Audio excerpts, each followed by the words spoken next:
It all starts here. This is Roland Hagenberg in Yamagata. For Architectural Digest, I visited Japan's ultimate minimalist onsen, or hot spring.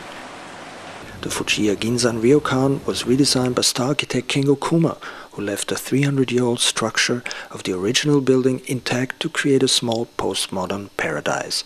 The precious water here is hot enough to boil eggs or burn your feet.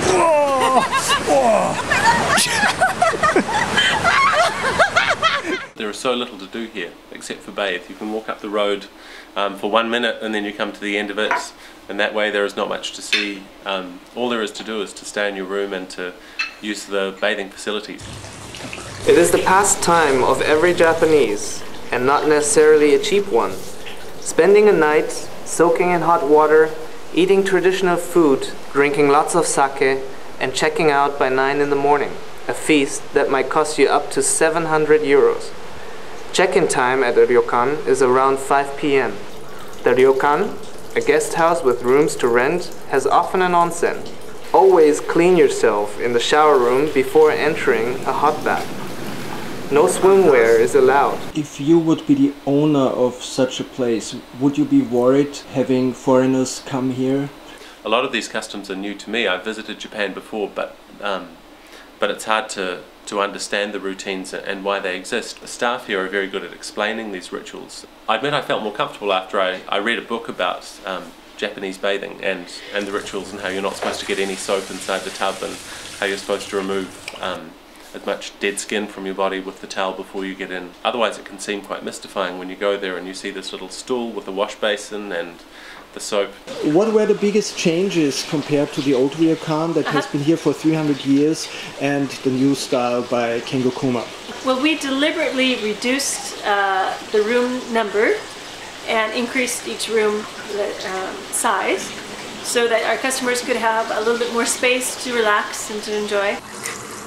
Could you imagine that Japanese really can sense the difference of the water density? I imagine it's possible to sense that, but I don't have the ability to do so myself. I have been in water with heavier saline content, for example, and it feels smoother and silkier, and you can sense that, but I couldn't perceive a difference between the water in the different baths downstairs, for example. When was the time when you developed the ability to know the quality of water? I think you really need to have experience just trying various different baths, because even though they're natural hot springs, the content of the water is completely different. Some feels, it's kind of hard to describe, but kind of slimy, and other baths, they really heat you up from the inside. How would you describe this one? The hot spring in Ginzan really heats you up from the inside. For example, there's a room downstairs which has a dark stone bath, and everything is quite dark grey stone, and it's quite a sombre and serious sort of room.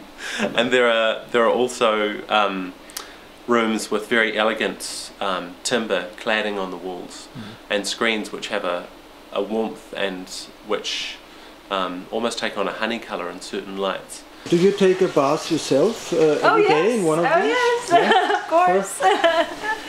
So how did you like the breakfast here? The breakfast is fantastic. Wearing this sort of kimono, do you feel a different person? Yeah, it's been really interesting because I didn't realise this was a part of the ritual of being at the ryokan, that you take off your clothes and you wear these robes for the duration of your stay. It feels like a real symbol of relaxation. To not be wearing your normal clothes and to not have to think about what you're wearing and to not have to worry about laundry and changing them and all those kinds of things. Would people look at you if you walk like this in New Zealand? They think I'd escaped from a mental asylum.